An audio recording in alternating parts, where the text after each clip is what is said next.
Yes sir.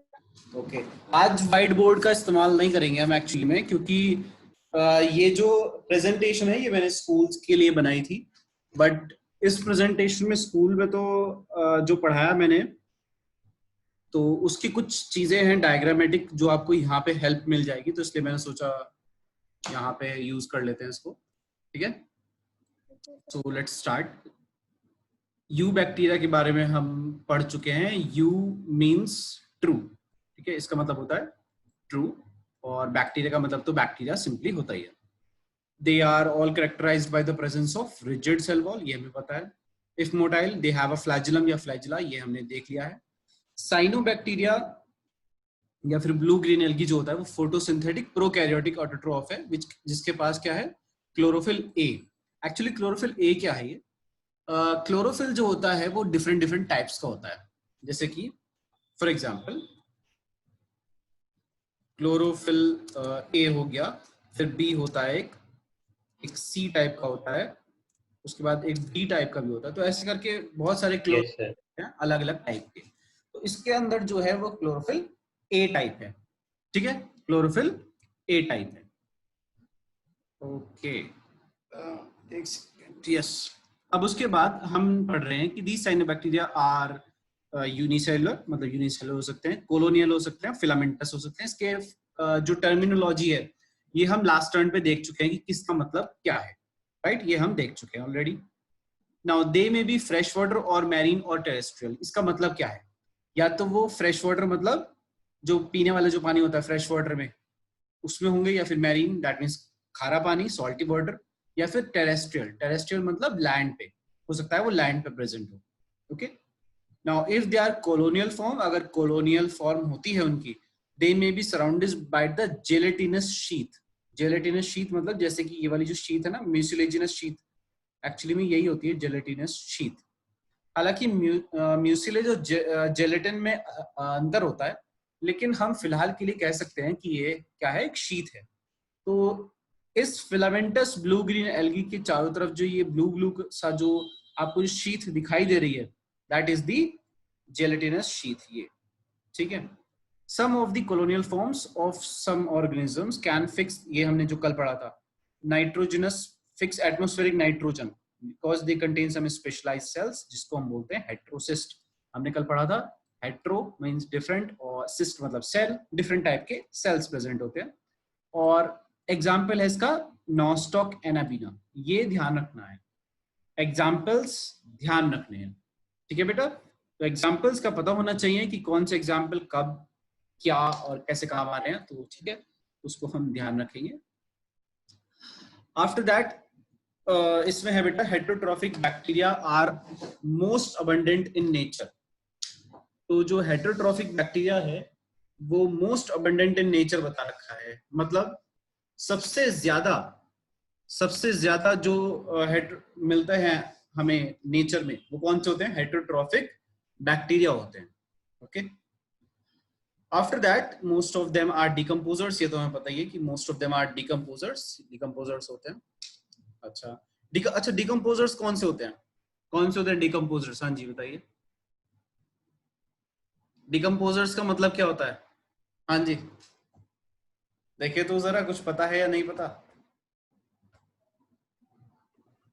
ऐसे organisms जो waste, जो मतलब जो जैसे अनयूजेबल जो थिंग्स और चीजें होती हैं जो उन्हें डिकम्पोज कर देते हैं। जैसे हो गया ये वुड पड़ी है, मतलब सर कोई गीली, तो उसमें एक तरीके का मतलब एक वो आ जाता है, बैक्टीरिया यूज डिकम्पोज करता है। बेसिकली प्लांट हम या ये कोई कह सकते हैं डिकम्पोज, बॉडी पड़ी है किसी एनिमल प्लांट की, इतना लंबा चौड़ा ना बोल करके हम इसको एक सिंपल से भाषा में बोल सकते हैं कि the organisms which decay the dead and decomposing things.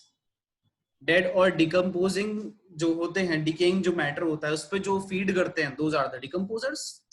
Simple, जो लिविंग ऑर्गेनिजम्स मर गए या सड़ के या सड़ रहे हैं, गल रहे हैं, उन पे जो फीड कर रहे हैं वही क्या है, डिकम्पोजर्स हैं। सिंपल बोल सकते हैं, यस हाँ जी, तो वही है डिकम्पोजर। ठीक है, तो डिकम्पोजर्स को हम डिकम्पोजर्स तो ऑर्गेनिजम्स हो गए, इनको हम सैप्रोफाइट्स भी बोल सकते हैं, सैप्रोफाइट्स, ठीक है।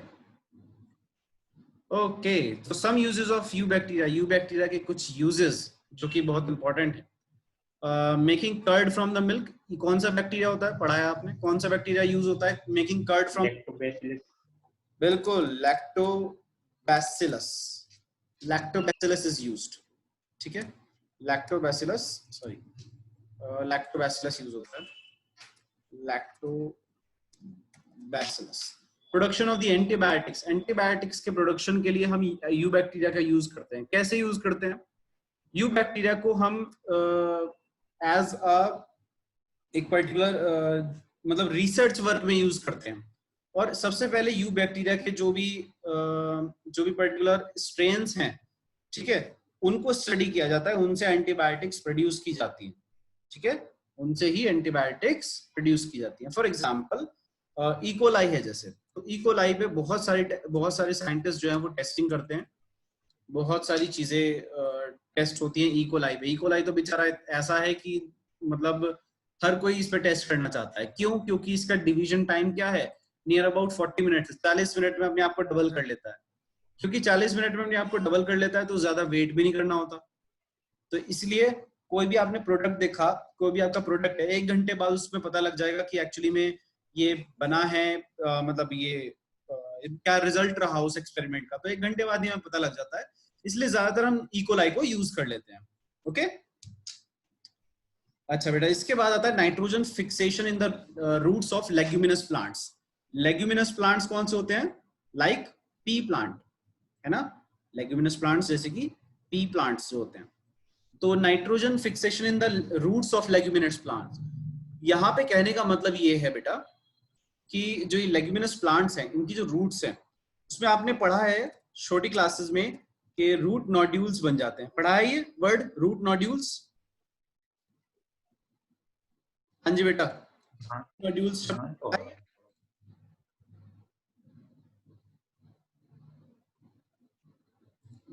हाँ जी बेटा, आस्था, पढ़ा है ये रूट नोड्यूल शब्द?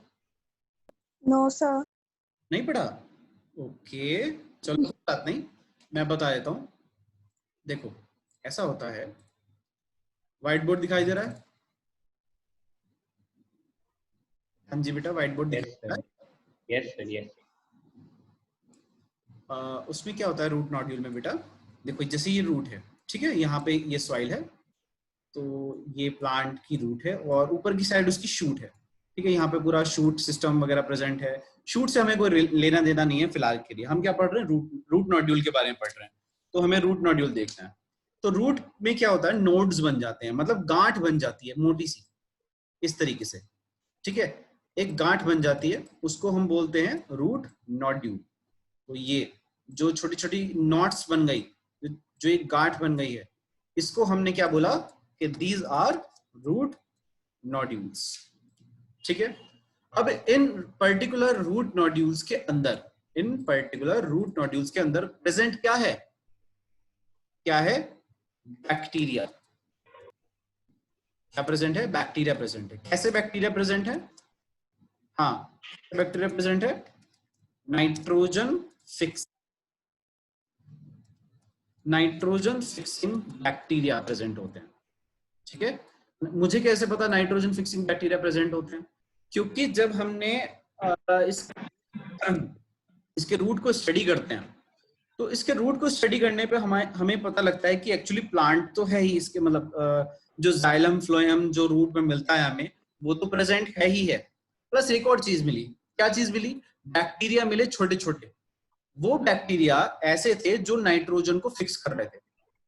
अब वो नाइट्रोजन को फिक्स कर रहे थे, एटमॉस्फेरिक नाइट्रोजन को, तो इससे हमें पता लगा कि एक्चुअली में ये जो रूट नोड्यूल है, ये जो फूल गया है, जो गांठ सी बन गई है इसके रूट नोड्यूल की रूट नोड्यूल की जो गांठ सी बन गई है, that is because of these nitrogen fixing bacteria. Nitrogen fixing bacteria की वजह से हुआ है जो कुछ भी हुआ है, ठीक है। तो ये जो मोटा सा जो इनका जो पार्ट आया है, that is because of nitrogen fixing bacteria, ठीक है। तो ये जो पर्टिकुलर पार्ट है, दिस पर्टिकुलर पार्ट, ठीक है, ये होते हैं बेटा रूट नोड्यूल्स, ठीक है, ओके सर। आस्था बेटा समझ में आया?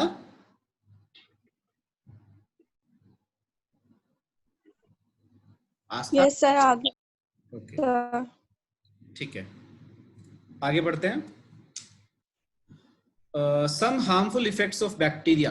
अब ये हार्मफुल इफेक्ट्स का मतलब है कि पैथोजेनिक, अगर बैक्टीरिया पैथोजेनिक निकला तो मतलब डिजीज कॉजिंग निकला, जो हमें हार्म पहुंचा सकता है, अगर ऐसा निकला बैक्टीरिया, तो उस केस में कौन कौन से बैक्टीरिया हैं या क्या हार्म कर सकते हैं वो बेसिकली उसके बारे में हम पढ़ रहे हैं। तो फर्स्ट पॉइंट यही है कि they can cause many diseases. For example कौन से डिजीज कॉज कर सकता है? जैसे बैक्टीरिया है तो स्ट्रेप्टोकोकस निमोनिया है, तो वो कॉज कर सकता है क्या? वो कॉज कर सकता है हमें निमोनिया कॉज कर सकता है। ठीक है, ऐसे बहुत सारे बैक्टीरियल डिजीज जो हैं वो सारी की सारी कॉज कर सकते हैं। They cause damage to human beings, crops, farm animals and pets. Human beings को तो बीमारी पहुंचा ही रहे हैं, क्रॉप्स में भी बीमारियां पहुंचा रहे हैं। क्रॉप्स को बीमारियां हो जाती हैं, उसकी वजह से हमारी जो ईल्ड है, जो ह्यूमंस ने फसल जो उगाई है उसकी जो ईल्ड है, जो खेती बाड़ी से जो पैसा आना था वो पैसा कम आएगा। क्यों? क्योंकि अब अनाज कम निकलेगा, अनाज कम निकलेगा क्योंकि फसल खराब हो गई, तो इसलिए पैसे भी कम मिलेंगे, तो इसलिए हमारा अल्टीमेटली लॉस हमारा ही होता है, ह्यूमंस का ही होता है। फार्म एनिमल्स जो जैसे कि कोई पोल्ट्री खोल रखी है किसी ने, और पोल्ट्री में कोई हैन वगैरह, चिकन वगैरह या मतलब सब एनिमल्स हैं, उनमें कोई बैक्टीरियल इन्फेक्शन हो गया, तो उसकी वजह से क्या हो सकता है? हमारी पोल्ट्री की प्रोडक्शन पे इफेक्ट पड़ सकता है। जब पोल्ट्री के प्रोडक्शन पे इफेक्ट पड़ेगा, अल्टीमेटली एनिमल भी बीमार हो जाएगा, हमारा भी लॉस है। ठीक है, तो इस तरीके की बात है। दूसरा चीज आती है पेट। पेट का मतलब आप समझते ही हो, पालतू जानवर। पालतू जानवर को अगर बीमारी हो जाए तो पालतू जानवर एक तो घर में पूरे में गंदगी मचा देगा, राइट? या तो छींक छींक कर, या फिर मतलब उसको बीमारी हो जाएगी तो वैसे ही पड़ा रहता है, सोता रहता है फिर, तो ऑब्वियसली। और एक अगर पेट बीमार हो गया तो पेट ऐसा होता है जो हर जगह घूम सकता है अगर बंधा हुआ नहीं रहता तो। लाइक डॉग्स लोगों के यहाँ क्या करते हैं, घूमते रहते हैं, तो वो एक जगह जाएगा, दूसरी जगह जाएगा, तीसरी जगह, चौथी जगह, पांचवी जगह, इस तरह वो जगह मतलब घूम करके, ठीक है, डॉग को नहीं पता, घूम घूम करके बैक्टीरिया को स्प्रेड कर देगा, उसकी वजह से हम बीमारियां हो सकती हैं। तो इस तरीके की बात यहाँ पर बोली गई है। ठीक है, इसीलिए डॉग इंजेक्शन देते हैं। हाँ जी बेटा। सर ये नोट्स आपके हैं क्या? हाँ जी, क्यों, क्या हुआ? नहीं, ये तरीका अच्छा लगा, पहले तो थोड़ा साफ नहीं दिख रहा था। अच्छा, बिल्कुल कोई बात नहीं, ये नोट्स मैं आपको दे दूंगा, कोई बात नहीं, इसकी पीडीएफ फाइल दे दूंगा। ठीक है, अगर इससे पढ़ना चाहो इससे पढ़ लेना, कोई दिक्कत नहीं। अब आता है माइकोप्लाज्मा। तो भाई माइकोप्लाज्मा एक्चुअली में है क्या, आप उसके बारे में समझते हैं।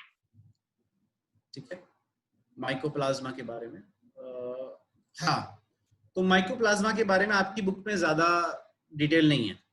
ठीक है, बस एक इंट्रोडक्टरी इंफॉर्मेशन है, दैट्स इट, उससे ज्यादा कुछ डिटेल नहीं है। लेकिन माइकोप्लाज्मा को समझना है अगर, तो हमें जैसा हमने पिछले पार्ट समझे बिल्कुल वैसे समझना है।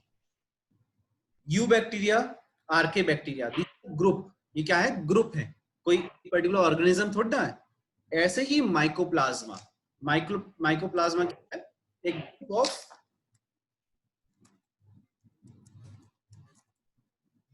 Group of organisms, group of organisms. और ऑर्गेनिजम्स भी कैसे हैं? Prokaryotic organisms. ठीक है, अब ये जो ऑर्गेनिजम्स हैं वो हैं कैसे एक्चुअली में? दे आर सिंपल, मतलब ज्यादा कॉम्प्लेक्स, उनकी सेल में बहुत ज्यादा कॉम्प्लेक्सिटी नहीं है, दे आर सिंपल। ठीक है, and they are smallest of the free living prokaryotes. जो फ्री लिविंग प्रोकैरियोट्स होते हैं उसमें सबसे छोटे कौन से हैं? माइकोप्लाज्मा। ठीक है, सबसे छोटे कौन से हैं? Mycoplasma. Now these organisms are also called Pleuropneumonia-like organisms. Pleuropneumonia-like organisms का मतलब ये है कि Pleuropneumonia नाम का एक organism होता है, उसके जैसे होते हैं, छोटे से होते हैं।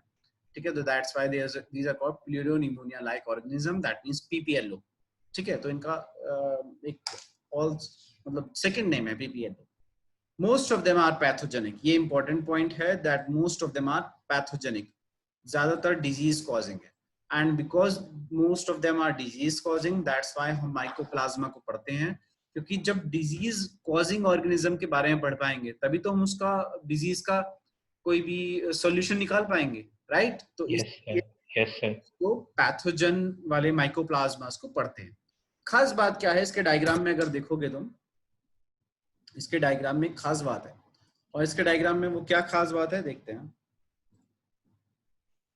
इसके डायग्राम में देखो खास बात है कि no cell wall, cell wall नहीं है, तो सेल वॉल नहीं है। अब एक चीज है कि हमने ये पढ़ा है कि सेल वॉल की वजह से रिजिडिटी आती है, तो ये तो रिजिड है नहीं, तो फिर इसके अंदर रिजिडिटी कहां से आ रही है? तो इसके अंदर जो रिजिडिटी आ रही है बेटा वो 3 layered cell membrane, cellular membrane जो है 3 लेयर की यहां से आ रही है। बल्कि 3 लेयर का मतलब ये एक्चुअली होती तो 2 लेयर ही है, लेकिन एक जो तीसरी लेयर होती है वो थोड़ी सी डिमिनिश टाइप की होती है, सबसे बाहर वाली जो लेयर होती है वो बहुत ज्यादा टफ होती है, ठीक है, सेल मेम्ब्रेन की ही। तो इसमें साइटोप्लाज्म प्रेजेंट है, सॉल्यूबल आरएनए प्रेजेंट है, राइबोसोम प्रेजेंट है, सॉल्यूबल प्रोटीन प्रेजेंट है, डीएनए प्रेजेंट है, और बाकी सब चीजें प्रेजेंट है।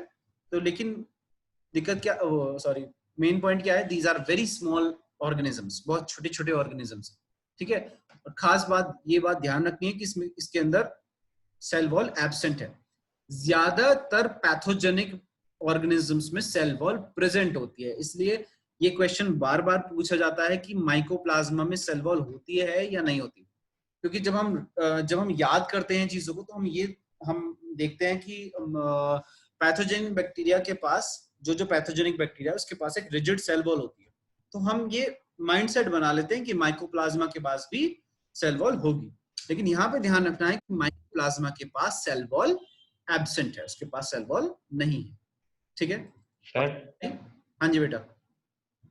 सर ऐसा भी हो सकता है क्वेश्चन कि क्यों नहीं होती सेल वॉल माइकोप्लाज्मा के पास? नहीं, ऐसा कोई क्वेश्चन तो नहीं बनता, लेकिन हाँ बता देता हूँ मैं। सेल वॉल क्यों नहीं होती है, क्योंकि एक्चुअली में इसकी जो सेल मेम्ब्रेन है वही काफी रिजिड है, मतलब टफनेस इसको प्रोवाइड कराती है, सारा फंक्शन प्लाज्मा मेम्ब्रेन क्योंकि मेंटेन कर पाती है, that's why it is of no need. उसके बाद एक और पॉइंट है, क्या पॉइंट है कि जो पर्टिकुलरली ये जो माइकोप्लाज्मा है, माइकोप्लाज्मा की अगर सेल वॉल होने लगी तो इसको थोड़ा सा अपने स्ट्रक्चर को हैंडल करने में दिक्कत आएगी, क्योंकि इसका साइज बहुत स्मॉल है, दैट्स व्हाई, इसीलिए इसके पास cell wall absent. Okay, yes sir. अब इसके बाद आता है किंगडम प्रोटिस्टा। किंगडम प्रोटिस्टा को पढ़ने से पहले एक बार इसके एनिमल्स, जो एनिमल्स नहीं, इसके अंदर जो ऑर्गेनिजम्स आते हैं उसके एक बार डायग्राम देख लेते हैं, तो क्योंकि ताकि मतलब हमारे माइंड में क्लियर रहे कि हम क्या पढ़ने वाले हैं, ठीक है। तो देखो ये जो ऑर्गेनिजम्स हैं डिफरेंट डिफरेंट, आपको जो कलरफुल ऑर्गेनिजम्स दिख रहे हैं ये सारे के सारे किस में आते हैं? किंगडम प्रोटिस्टा में, ठीक है। क्राइसोफाइट्स में ये आता है, जैसे कि आपको राइट अपर कॉर्नर पे जो दिख रहा है। फिर ये डाइनोफ्लैजिलेट्स आते हैं इस तरीके के, फिर यूग्लिनोइड्स आते हैं इस तरीके के, ठीक है। सर कहाँ है? मुझे नहीं दिख रहा। हाँ जी बेटा, सर मुझे शो नहीं हो रहा। आपको स्क्रीन शॉट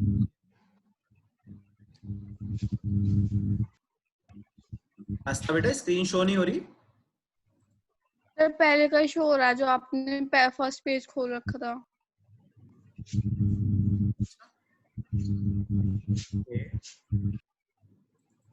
रुको मैं अभी देखता हूँ।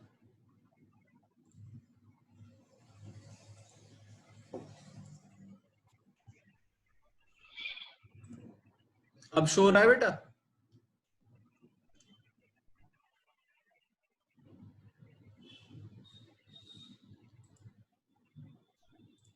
हाँ जी बेटा, अब शो हो रहा है? सर हैंग हो गया, 1 मिनट ये। बाकी सबको दिखाई दे रहा है?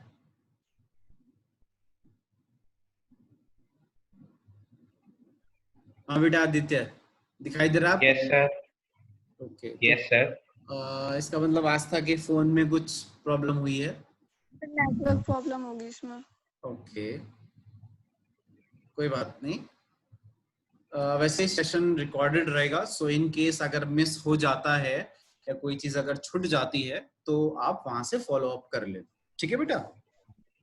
कोई बात नहीं, मैं इसको पीडीएफ फॉर्मेट में भी भेजूंगा, आप उसको वैसे भी समझ सकते हो, ठीक है। ओके। हाँ, तो एक आता है क्राइसोफाइट्स, जिसमें हमारे पास दो चीजें आती हैं, that is the one is the diatom and other one is the golden. ठीक है। डायनोफ्लैजिलेट्स आते हैं, यूग्लिनॉइड्स, इसमें यूग्लिना आता है बेसिकली, यूग्लिना। ये स्लाइम मोल्ड्स, ये स्लाइम मोल्ड्स जो होते हैं वो थोड़ा सा इंटरेस्टिंग मैटर है और थोड़ा सा कंफ्यूजिंग है, इसलिए इसको बहुत ध्यान से पढ़ेंगे स्लाइम मोल्ड्स को, ठीक है। तो आते हैं प्रोटोजोअन्स। प्रोटोजोअन्स जो हैं, अगर आप साइड बुक पढ़ रहे हो तो प्रोटोजोअन, खास करके पुरानी साइड बुक, तो प्रोटोजोअन्स बहुत कंफ्यूज करने वाले हो सकते हैं अगर आप साइड बुक पढ़ रहे हो, पुरानी साइड बुक पढ़ रहे हो तो। फिर आते हैं किंगडम फंजाई। किंगडम फंजाई को बाद में डिस्कस करेंगे, तब वो आएगा। तो किंगडम प्रोटिस्टा में हमें इतने सारे एनिमल्स के ऑर्गेनिजम्स के बारे में पढ़ना है, ठीक है। स्टार्ट करते हैं किंगडम प्रोटिस्टा। बेटा किंगडम प्रोटिस्टा की स्लाइड दिखाई दे रही है? Yes sir. अरे बेटा आस्ते से पूछ रहा हूँ। नो सर, नहीं दिखाई दे रही? ओके रुको, तो कोई दिखा रहा है कि आप स्टार्ट कर रहे हैं स्क्रीन शेयरिंग, पर शो नहीं हो रहा। तो कोई बात नहीं, मैं बाद में रिकॉर्डिंग देख लूंगी इसकी। अब दिखाई दे रहा है? नो सर, नहीं दिख रहा। ओके रुको, एक सेकंड रुको, मैं दोबारा स्टॉप करके दोबारा करता हूँ, मे बी। रुको, अब दिखाई दे जाएगा।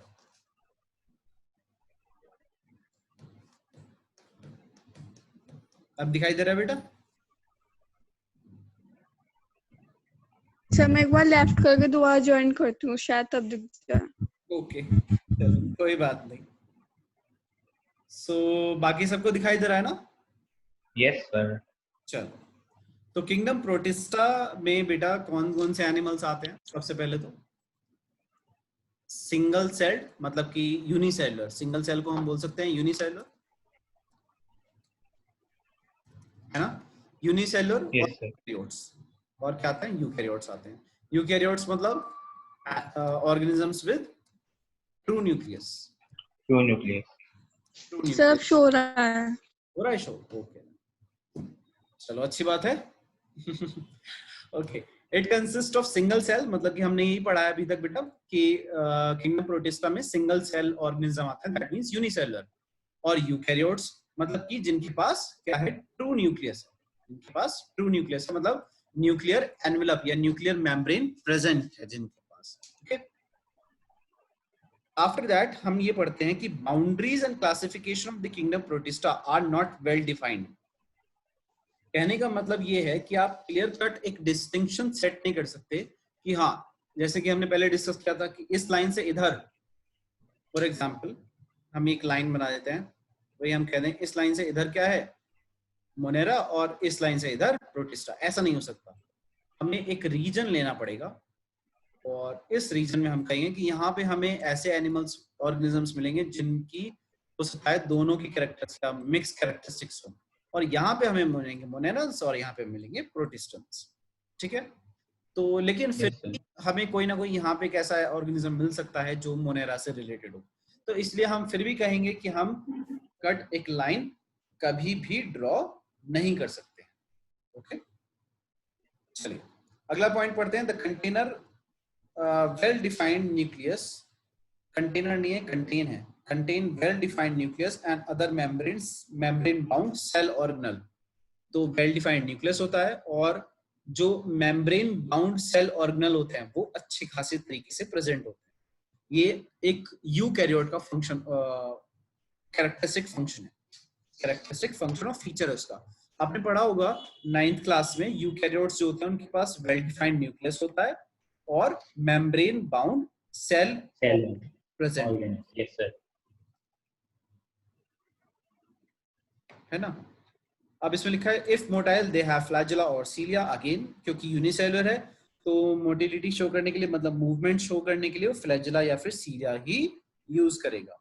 Reproduction is by both sexual and asexual means, sexually भी रिप्रोड्यूस कर सकता है मतलब थ्रू गैमीट्स, और एसेक्सुअली भी रिप्रोड्यूस कर सकता है, that means through the spores. अब स्पोर और गैमीट में क्या डिफरेंस है, इसके बारे में हम अभी इस किंगडम प्रोटिस्टा के बाद डिस्कस करेंगे, ठीक है। Now the kingdom protista is divided into 5 categories. को 5 डिफरेंट कैटेगरीज में डिवाइड करा है हमने। First one is the chrysophytes. Chrysophytes के बाद आता है डाइनोफ्लैजिलेट्स, फिर यूग्लिनोइड्स, स्लाइम मोल्ड्स और फिर प्रोटोजोन्स, जो हमने अभी देखी थी वही सब है। ठीक है, तो इनको एक एक करके डिस्कस करते हैं क्योंकि हमारे सिलेबस में है। ये एक बेसिक आउटलाइन है जो कि किंगडम प्रोटिस्टा के ऑर्गेनिजम्स को शो करता है या डिपिक्ट करता है। क्राइसोफाइट्स ये पहली कैटेगरी है। क्राइसोफाइट्स ये जो कैटेगरी है बेटा, इसके अंदर क्या क्या इंक्लूड होता है पहले उसको देख लेते हैं। इसके अंदर इंक्लूड होते हैं डाइटम्स। ये डाइटम्स क्या है उसके बारे में पढ़ेंगे। गोल्डन एल्गी, गोल्डन एल्गी वो क्या होते हैं उसके बारे में पढ़ेंगे। गोल्डन एल्गी को डेस्मिड्स कहते हैं, इतना ध्यान रखना है। ठीक है, अब पढ़ते हैं कि डाइटम्स और ये गोल्डन एल्गी होते क्या है एक्चुअली में। डाइटम्स क्या होते हैं बेटा? फोटोसिंथेटिक ऑर्गेनिजम्स होते हैं। क्या होते हैं? फोटोसिंथेटिक ऑर्गेनिज्म होते हैं, प्लांट के जैसे, लेकिन प्लांट नहीं होते, प्लांट के जैसे होते हैं। इनका स्ट्रक्चर भी लगभग प्लांट के जैसा ही होता है और इनके अंदर पिगमेंट प्रेजेंट होता है। क्या प्रेजेंट होता है? पिगमेंट। ठीक है, गोल्डन एल्गी जो है, गोल्डन एल्गी वो जो होता है बेटा डेस्मिड जिसको हम बोल देते हैं। तो गोल्डन एल्गी भी बिल्कुल सेम चीज है बट थोड़ा सा स्ट्रक्चर में डिफरेंस है। स्ट्रक्चर में डाइटम और गोल्डन एल्गी में डिफरेंस है, अदरवाइज दोनों में बहुत कुछ मतलब बहुत ज्यादा डिफरेंस नहीं है। ठीक है, now these are found in the marine and fresh water. Fresh water का तो मतलब समझते हो, और मैराइन मीन खारा। Most of them are photosynthetic, photosynthesis कर सकते हैं। इन डाइटम्स, डाइटम्स भी क्या होता है? The cell wall form two thin overlapping shells which fit together in a soap box. As in a soap box, the walls are made with silica and thus the walls are indestructible. कहने का मतलब इस तरीके से, इस तरीके से इसका स्ट्रक्चर होता है डाइटम्स का। तो जैसे सोप बॉक्स होता है ना, एक साबुनदानी जो होती है, उसमें इस तरीके से होता है। ये एक बॉक्स होता है और यहाँ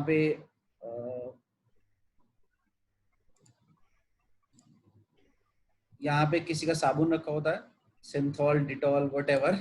ओके, तो यहाँ पे साबुन रखा होता है, उसका होता है जिसमें वो साबुन रखा रहता है, उसका एक कवर होता है।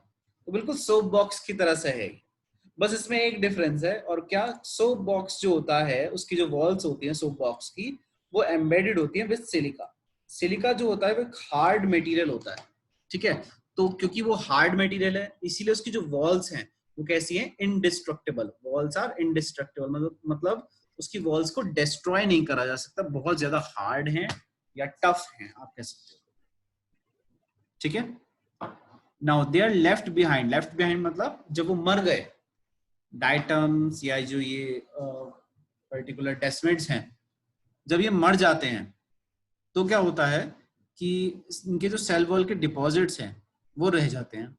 इनके ही हैबिटेट है, हैबिटेट मतलब जहां पे रहते हैं वहीं पर सेल वॉल के डिपॉजिट रह जाते हैं, जिसकी वजह से एक्यूमुलेशन इनका जो है वो वहीं पे रह जाता है। एक्यूमुलेशन मतलब जो चीज इकट्ठी हुई है वो वहीं पर ही रुक जाती रह जाती है।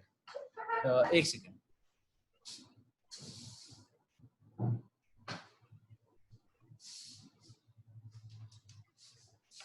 हाँ जी, तो देयर हैबिटेट जहां पे मतलब रहते हैं वो, तो वहां पे एक्यूमुलेशन होने लगता है over millions of years which is referred to as the diatomaceous earth. मतलब कि जहां पे वो रहते हैं तो उनके मरने के बाद वो वर्ल्ड डिपॉजिट वहीं पे रह जाती है। और जब ये इकट्ठे होते रहते हैं, एक्यूमुलेट होते रहते हैं, तो मिलियंस ऑफ इयर्स के बाद ये पूरी एक रॉक लाइक स्ट्रक्चर बना लेते हैं जो कि डिस्ट्रॉय नहीं हो सकता। उस रॉक लाइक स्ट्रक्चर को हम क्या बोलते हैं एक्चुअली में? डायटोमेशियस अर्थ। क्या बोलते हैं? डायटोमेशियस अर्थ। ठीक है, डायटोमेशियस अर्थ क्यों बोला? क्योंकि वो डायटम्स ने सिक्रीट करा था और जमीन पे मिलते हैं तो हमें ऐसा लगता है कि धरती का ही हिस्सा है, धरती से ही निकले हैं वो चट्टाने। तो हमने उसको जब एनालाइज करा तब बाद में पता लगा कि ये तो दरअसल डायटम्स ने बनाए हैं। तो फिर हम उसको क्या बोलते हैं? डायटोमेशियस अर्थ बोलते हैं। Now this diatomaceous earth is gritty. Gritty होती है नेचर में, मतलब कि उसके मतलब स्मूथ नहीं होती, थोड़ी सी रफ सी होती है, ठीक है। And is used in polishing, तो इसीलिए पॉलिशिंग में यूज करी जाती है। Filtration of the oils and syrups. Diatoms, ये इंपॉर्टेंट पॉइंट है, diatoms are the chief producers in the oceans. तो ओशंस में चीफ प्रोड्यूसर्स होते हैं डाइटम्स, ठीक है। प्रोड्यूसर्स का मतलब तो जानते हो, यस सर। यस, क्या होते हैं प्रोड्यूसर्स? जो किसी चीज को प्रोड्यूस प्रोड्यूस करते हैं।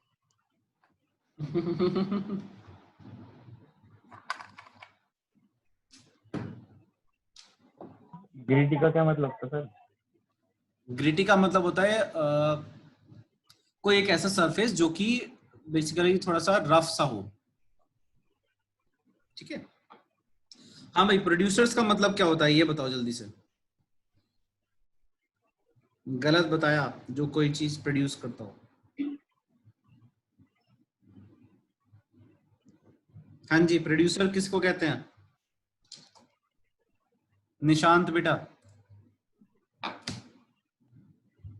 सर जो किसी चीज को प्रोड्यूस करते हैं। नहीं बेटा, उसको नहीं कहते। प्लांट्स को कहते हैं ना प्रोड्यूसर्स, क्योंकि वो फूड प्रोड्यूस करते हैं, फूड चेन में पढ़ा है ना, यस फूड चेन में वो फूड यस प्रोड्यूस करते हैं, इसीलिए तो उसको बोलते हैं प्रोड्यूसर्स, राइट। तो जो फूड चेन में सबसे पहला जो स्टेज आता है वो प्लांट्स का आता है फूड चेन में, और उसके बाद एनिमल्स, ग्रास हॉपर वगैरह जो आते हैं, आपने पढ़ा है। तो ये जो प्रोड्यूसर्स हैं, प्रोड्यूसर्स क्यों हैं? क्योंकि ये इनिशियली सबसे पहले प्रोड्यूस करते हैं बायो मतलब chemical substances, that's why they are called producers. तो ओशंस में जो फूड चेन होती है वो स्टार्ट किससे होती है? डायटम्स से। इनका कहने का मतलब ये है, ठीक है। सर डाइटम और बता दो एक बार। अच्छा ठीक है, देखिए डायटम्स क्या होता है बेटा, छोटे छोटे, जैसे ये फॉर एग्जाम्पल ये पानी की सरफेस है, पानी का सरफेस, ठीक है। तो इस पानी के सरफेस पे छोटे छोटे ना, इस तरीके से, ये पानी के सरफेस पे सर आपको, आपकी क्लास रिकॉर्ड हो रही है ये? हाँ बेटा रिकॉर्ड हो रही है। तो ये छोटे छोटे ऑर्गेनिजम्स मिलते हैं, ठीक है। तो इन ऑर्गेनिजम्स को जब हमने स्टडी किया, पता लगा ये ऑर्गेनिजम्स हमें कभी कभी तो ये ऊपर मिलते हैं, लेकिन लेट्स से ये फ्लोर ऑफ द ओशन है, ओशन का फ्लोर, तो ये हमें नीचे की साइड में मिलते हैं, ठीक है। तो डाइटो में ये यहाँ पे नीचे साइड भी मिलते हैं, ज्यादातर ऊपर साइड भी मिलते हैं, नीचे साइड भी मिलते हैं, ठीक है। तो ये जो ऑर्गेनिजम्स हैं ये कैसे हैं? फोटोसिंथेटिक है। कैसे हैं? फोटोसिंथेटिक, और बहुत छोटे छोटे ऑर्गेनिजम्स होते हैं। तो इन ऑर्गेनिजम्स को हमने कहा कि एक्चुअली में ये क्या है? डाइटम्स है, ठीक है। और डाइटम्स क्यों बोला इनको? क्योंकि ये प्लांट्स तो नहीं थे, अगर प्लांट होते तो हम इनको सीधे सीधे बोल देते एल्गी है, लेकिन ये एल्गी नहीं थे। तो ये क्या थे? इनके अंदर फोटोसिंथेसिस करने की कैपेसिटी थी, ये छोटे छोटे ऑर्गेनिजम्स थे, लेकिन ये प्लांट नहीं थे। तो हमने कहा कि भाई ये डाइटम्स है। ये प्रोकैरियोट्स भी नहीं थे, ये एनिमल वो सॉरी प्लांट भी नहीं थे, मतलब एल्गी भी नहीं थे। तो हमने कहा कि भाई इसकी अलग ही कैटेगरी बनाओ, दैट इज डाइटम, ठीक है। डाइट। गोल्डन एल्गी है। गोल्डन एल्गी दरअसल कुछ एल्गी कभी भी गोल्डन नहीं होती, या तो वो रेड होती है, या वो ग्रीन होती है, या फिर वो ब्राउन होती है, कभी भी गोल्डन एल्गी नहीं होती। तो इसलिए जब हमें लगा कि ये भाई एल्गी के जैसे कैरेक्टरिस्टिक फीचर शो कर रहा है, मतलब फोटोसिंथेटिक है और इसका गोल्डन कलर है, तो हमने इसको गोल्डन एल्गी बोल दिया। लेकिन बाद में हमने इसको नाम दिया अलग से डेस्मिड्स, ठीक है। तो इसमें दो चीजें आती हैं क्राइसोफाइट्स में, हम इसमें यहाँ पर लिख भी सकते हैं, chrysophytes equals to diatoms plus desmids. Basically क्या है डाइटम्स और डेस्मिड्स? ये है माइक्रोस्कोपिक